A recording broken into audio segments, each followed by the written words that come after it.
Hi, this is Greg Hague, and I'd like to talk to you about what I consider to be the perfect listing presentation. Now, on every listing appointment, I look at it as having two parts. Part one is this perfect listing presentation, why you and you alone are the single best agent to sell that home at the highest possible price. And then part two is your process. If you were like a dolt, still, your process would be so amazing. Having the Mercedes instead of just another version of the shinier Ford, how that process would actually sell that home at a higher price. But what I'm going to talk to you about now is not the process, but the perfect listing presentation. So it has a number of components, and it starts like this. And of course, as you might guess, the first component is what do you do prior to actually arriving at the door? Well, number one, you research the clients.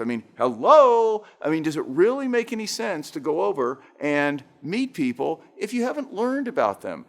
Today, it's easy. Back 25 years ago, not as easy. But you want to go into LinkedIn, Facebook, Google them, find out where they graduated from school, where they grew up, just anything you can. And the purpose of that is for you to see where you have commonalities, where you see where you have common bonds of interest, so that as you're with them on the listing appointment, you can more easily bond with them, because people do business with people who they like and trust.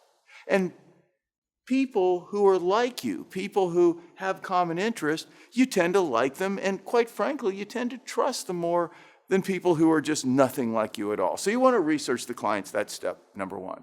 Step two is what I call my personal brochure. Now, the personal brochure is something that really set me apart. A lot of people, a lot of real estate agents have a brochure that talks about them and their company and how amazing they are. This is nothing like that. This is a brochure about me. In my personal brochure, I talk about my family, my kids, Roseanne, my priorities in life, how my top priorities in life are to be an amazing husband, an amazing father, and an amazing friend of my friend. As Harvey Mackay, my friend Harvey Mackay says, I want to be one of those people to my friends who they can call at 2 a.m. And those are my top priorities, and I talk about that. And the other thing in that personal brochure that's important is to have recommendations. And even if you're relatively new in the business and don't have a lot of recommendations about you selling homes and doing what you do, you could have 25, 50, 100 recommendations, 2 or 3 sentence recommendations from people you know, your friends, people in your office. This is powerful to have this in your personal brochure. And so you first do your client research, learn about them. Next, you have this personal brochure that you use over and over again. Spend time on that, continue to improve that, talk about you, your priorities, and the testimonial part of it, and then a personal gift. So what you do is, I used to use cherry butter because I grew up as a water ski instructor in the summers in Michigan. I grew to love Michigan cherry butter. So for years, I'd give a $3 jar of Michigan cherry butter as kind of a personal gift prior to the listing appointment. And you don't want it to be too expensive because you don't want it to seem like you're buying the client, but you want it to be something that that you can talk to them about that relates to you and your background. And I used to always have a little personal note that told the story of the Michigan cherry butter, how I first got to like it as I was a kid growing up teaching water skiing. Now, here's the power. You have someone else deliver to the clients before your listing appointment your personal brochure with all the testimonials and your jar of cherry butter. And I know another thing I used to use as a personal gift, it's a great one today, are Fresh and Go toothbrushes. Fresh and Go toothbrushes are these toothbrushes that have toothpaste in the cylinder, so you can turn this little thing and it brings it out there. And since I travel a lot, it's just a great thing. And I brush my teeth after every meal. And sometimes I'd give those, a few years ago when they came out, I'd give those and recommend those. And those are a great gift because they're not expensive and a lot of people don't know about them. And everybody can carry them around and use them even when they're not traveling. So in any case, before the appointment, you have your personal brochure with the testimonials, and you have your little gift delivered by someone else over to the client. I've got to tell you, this was huge because the first thing that happened when I arrived at the door is they thanked me for the gift, and they always commented on my personal brochure. Another thing you do prior to the going on the listing appointment is I had an appraiser friend, and I would always have him go look at the comps, help me out. I paid him a little bit of money, but I gave him so much business that most of the time he didn't even charge me, and I'd give him nice gifts. And he would always do a validation for me, something where he would write a little note or whatever, and he made it clear it wasn't an appraisal, nothing official, but I would simply say that my appraiser friend, by the way, has also looked at the comps, et cetera, when I was over talking to them about price. So he would support my price recommendation. And that was huge. Nobody thinks to do that. And that was part of my pre-listing preparation. So we've talked about researching the clients, having a personal brochure, testimonials, the personal gift, having the appraiser friend who you give a lot of business to, kind of support your price recommendation. And so the next thing is I've done a video on this one alone, you never arrive on time for a listing appointment. So, well, what does that mean? Well, what that means is you arrive 20 minutes early. And I used to do that. That was such a cool thing. I'd stand out front, never go to the door, of course. Get there 20 minutes early, stand out front, take some photos, digest the neighborhood, digest the outside of the home. And, buyers buy a home for 3 reasons. Number one is because of the home itself, the functionality, be a great, fun place to live, and it meets their needs, has enough bedrooms, et cetera. Number 2, the neighborhood. I talk a lot about that, and that's one of the things we'll talk about later in the listing appointment. They buy a neighborhood to live in, and a lot of times buyers will buy a lesser home in a better neighborhood because, in fact, it happens all the time because of that neighborhood, the quality of that neighborhood. The other thing, though, they buy is what I call the badge of honor.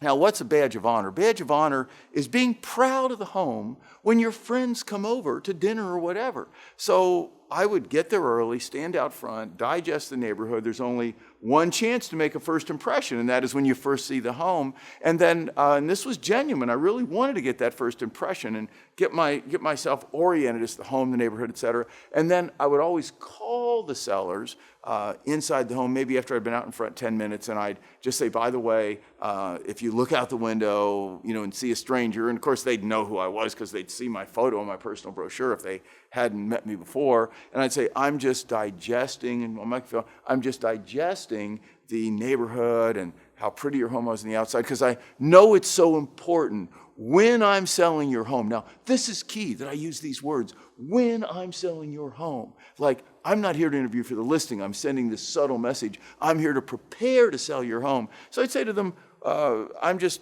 kind of absorbing the neighborhood and getting this first impression of the home. So when I'm selling your home, I can talk to buyers about the first impression I had and how amazing it was, et cetera. And I always tell them, I'll be up at your door right on time. That was really impressive. That really set me apart, and I highly recommend that you do that. So next thing is you go to the door and you'll talk a little bit about the personal brochure. They'll always ask you about that. They'll thank you for the cherry butter or the Fresh and Go toothbrushes.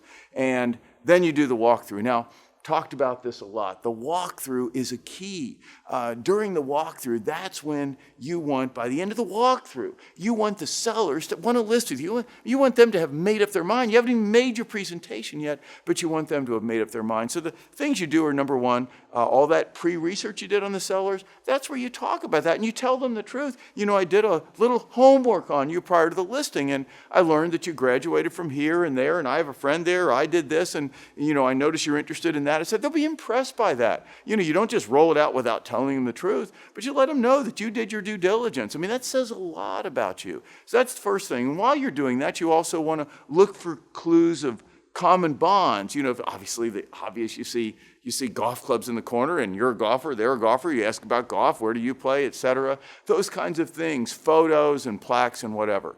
So you want to do that. Important part of the walkthrough, you want to slow it down, get to know them, get to the point that they like you and feel good about you, and they start understanding that you have a lot in common. The next thing is you want to carefully, and this takes practice, You want to drip feed. I call it drip feeding your home selling successes and your home selling strategies as you walk through the home with them. And, I view it as really probably more impactful because they're not just sitting there waiting for you to, okay, present now, tell me what you got. It's a real opportunity when they're open-minded and they're off guard to talk about the things that you've done and to sell homes for higher price and what your priorities are. And I know one of the lines that I always used was, I sell homes for more than they're worth. But I just make that comment. There's an example. I'd say, by the way, guys, as we're walking through, I'd say, I have a thing that I do, and I feel like that my life in real estate devoted to sellers is been about selling homes for more than they're worth. Sellers would always, that evokes a question, what do you mean? How do you sell homes for more than they're worth? And I would tell the sellers, well, a home is worth, in my view, what you'd sell it for without me, what another realtor would sell it for. But I really believe it's a realtor's obligation to do better than the other guys. I mean, that's why you should choose a realtor. Which person can show you the money, in the Jerry Maguire movie? Well, I have a number of things I do, and I'll talk to you about that after the walkthrough, that I really believe get you 2, 3, 4, 5% more for your home than anyone else. And, just the drip feed, things like that, just in a casual way. And so you do that during the walkthrough, and then this is like the real key to the walkthrough. You take copious notes. Even to this day, you do it on a yellow tablet, and you slow things down. And the idea is you want the sellers to see you preparing. You want the sellers to see you preparing to sell their home. I mean, you want them to feel guilty at the end of the walkthrough when you talk to them about, actually listing the home. You want them to feel guilty if they don't list with you because you've taken so many notes and you're so well prepared to sell the home. So that is the walkthrough segment of what I call the perfect listing presentation. And then in what I'm going to call the presentation part after the walkthrough, the thing that I always focus in, and I would tell the sellers this, that I'd like to give you three reasons why I alone am the single best agent to sell your home. And I would tell them it's all about price. There are a lot of agents who'll take care of you, coddle you, be professional, represent you well at closing. But the bottom line is there aren't a lot of agents who are really trained, who really think every minute of every day about how to get their sellers 1 or 2 or 3%, 4% more for their home. Because every home, I would tell sellers, has a range of value. There's no home in the $400,000 home is not worth $401,353.22. You know that. I mean, there's a range of value. And the bottom line is that a real estate agent who sells a home faster as opposed to slower, a home that's same home, same price, same everything on the market 3 days versus 300 days, it's going to sell for more after 3 days because the buyers are at 300 days are going to see that they're maybe going to think something's wrong. They're going to see the list price has not been a price anybody's taken over 300 days, and they're going to offer less and pay less. So there are all kinds of things that you can do in order to get a buyer to pay more for a home. Another one is to get a buyer in a what I call a higher price frame of mind. And I talk to sellers about that. And what is that higher price frame of mind? Well, higher price frame of mind is that in my 29-day fast sale plan, I orchestrated a situation where I built, before the home could even be shown, I built anticipation, built excitement. I mean, it's crazy how realtors throw a home on the market like a loaf of bread. And so I built this excitement, et cetera. And that's another thing I talk to sellers about, how different agents can make a difference in the price of the home. I would talk to them about some examples on why I alone were the single best agent to sell their home is that I knew the neighborhood better. And I'm not talking like general knowledge of the neighborhood. I am talking like knowing the neighborhood, like that little street. And I would study it, and I would make sure I knew all the reasons why the neighborhood better. Because remember I said buyers buy a home for 3 reasons. What are the 3 reasons? Do you remember? Number 1, because of the home itself. Number 2, because of the neighborhood. And that's both the close-in street as well as the general community, school district, et cetera, and also that badge of honor. Well, I talked to the sellers about how I know the neighborhood better, and I'd give them examples, specific examples. Remember, specificity sells. Specificity sells. It's why in, for example, my 990 opportunity and 29-day fast sale plan, that's not about, like sell just the general, hey, we'll sell your home faster. Bam, it's 29 days. I have a plan. Better than anybody else for selling your homes in 29 days flat. Specificity sells. So you want to be specific about some of the things in the neighborhood that you can use with buyers to make them want this home in this neighborhood more than a similar home in a different neighborhood. Negotiation. I studied negotiation for years. I'm an attorney, but you don't have to be an attorney. I'm considered, a master level negotiator, but you don't have to be. You can start studying and give the seller examples of negotiation strategies specifically related to selling homes that you use, you leverage, and suggest to them. You would not want to list with a real estate agent that, at a minimum, doesn't know these 6 basic strategies, and you'd go through these negotiation strategies, and I used to do that.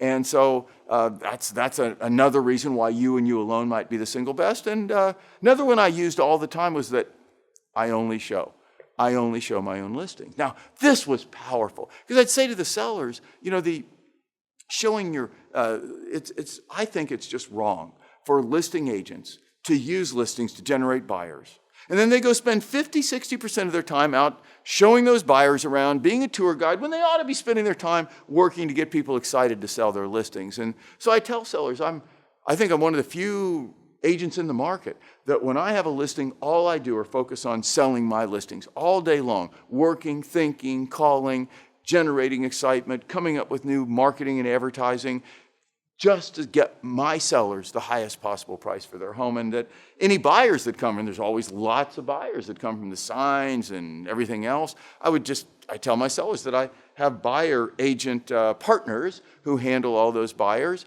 so I don't have to. So I can just focus on, if those buyers aren't interested in your home, then I give them to someone else and I keep working on your home. That was powerful. And I'd always say to the sellers, be sure that you ask anybody else you would ever consider having sell a home for you if they only focus on selling their listing. So those are some of the things I used in order to do what? In order to show the seller that I and I alone was single best agent to sell their home fast at the highest possible price. And then I, as part of my perfect listing presentation, after I'd done all that, after I had shown the seller why I and I alone was the single best agent, after I'd gone through this walkthrough and they'd seen me meticulously preparing more than any other agent would to sell their home, at that point I would go into my process. What was my unique process? And I talk a lot about this. Virtually every agent out there today, 1.2 million realtors, I think, out there pretty much do business the same way. And that is nuts. The basic home selling process hasn't changed in how long? I don't know, 50 years? It's crazy. And people say, oh, well, yeah, Greg, there's the internet and there's, Zillow and Realtor.com and all that. That is not a change in the process. All that is a different way of advertising. Pretty much used to be we'd run ads in the newspaper on homes and Homes Magazine, and now it's more online. That's just a change in medium. That's not a change in process. The process, most realtors list a home, and what do? They put up a sign, they list the home, they put up a sign, they put it in MLS within the prescribed 48 hours or whatever it is, which is totally a wrong thing to do. They upload it to all the websites and maybe hold some open houses and do a little bit of print media and maybe make a few calls, et cetera. That's the process. And that process is antiquated. So I get positional before I introduce my unique process for selling the seller's home. I get positional and I tell them, it hasn't changed in 50 years and there's so many better ways. And this one is totally awesome in terms of generating more buyers faster in a better, higher price frame of mind. And I'll then present to them my 29-day fast sale plan, the 990 opportunity, and then I always talk about my agent disablers. If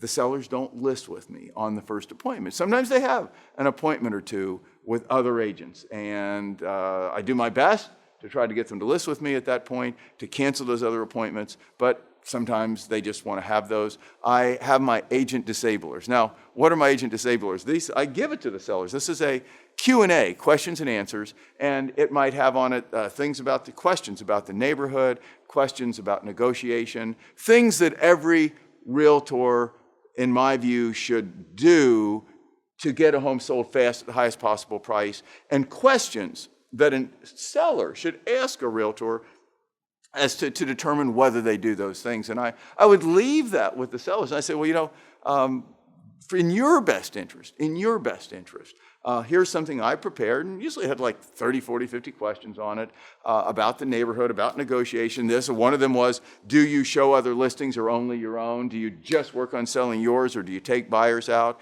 And I would say to the sellers, these are some questions you might consider asking the agents that you're going to interview. And I have to tell you, I call those agent disablers. I mean, that got me more listings. I mean, there's no way these other agents were able to answer those questions. And then lastly, in the perfect listing presentation, it's what I call, actually, it's what Harvey Mackay, my friend and partner Harvey Mackay, calls the law of large numbers.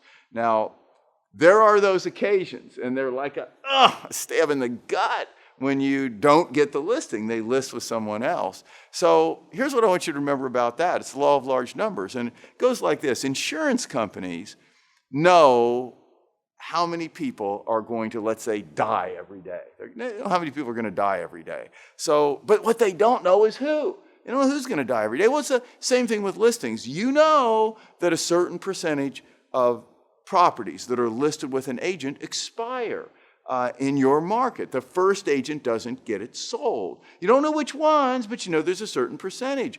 This one you lost might be one of them. So they list with somebody else, but who knows what's happened. This somebody else might not do a good job and they might cancel. This someone else might die. Wouldn't want that to happen. Or it just may expire, may not sell in the listing term. Bottom line is, that listing may come back in play, and you want to be the one that gets that. So what you do, you've met the seller, you stay in touch. Now, I want to be careful in the way I position this. I want you to understand, stay in touch doesn't mean ever say anything negative about that listing agent. Obviously, just the opposite, nothing but compliment them. It's unethical to say anything negative. It makes you look bad to say anything negative. And never in any way even suggest that the sellers should list with you rather than them. They have the listing. Number one, it's unethical. And number two, it's just plain wrong. Makes you look bad. It's just not classy. But nothing wrong with staying in touch. You met them, you're allowed to. Some people think the ethical rules prevent you from staying in touch with a seller who you've met, who you've interviewed with, who didn't choose you. But that's not true. The ethical rules, go look at them. They only prevent you from doing anything that might cast dispersions on the new agent or try to get the sellers to change their mind and list with you instead. So the law of large numbers simply says stay in touch. I used to send them I have this thing that Roseanne, my wife Roseanne did. It's Roseanne's Save Your Sanity Moving Plan. This thing is amazing. I mean, nobody in the world would want to move without Roseanne's Save Your Sanity Moving Plan. And you're welcome to that, by the way. Just send me an email to greg@realestatemaverics.com, greg@realestatemaverics.com, and I'll send you over a PDF. It's awesome. It's like multiple pages. Great client gift to give to your sellers. Well, I would, maybe a week after I'd lost the listing, email them over this PDF. And back in the old days, before email, I would hand deliver it. Roseanne, Save Your Sanity Moving Plan. I'd say, my wife prepared this. It's something you just absolutely, positively have to give to use when you move. And so it was no way soliciting it away from that agent. In fact, just the opposite. It was presuming that agent would sell the property. And so you want to stay in touch because the law of large numbers says you want to be second in line in the event that agent doesn't get the job done. So I hope that helped you. That's what I call my perfect listing presentation. And hey, if you'd like to learn some more strategies on how you can list more homes and sell those homes for more, come on over to realestatemaverics.com and also check out my full perfect listing presentation course. I mean, it is everything I covered today in absolute detail, even examples of the personal brochure, testimonials, etc. So you can find that as well on realestatemaverics.com, where we're writing the creative playbook on how you can win in real estate.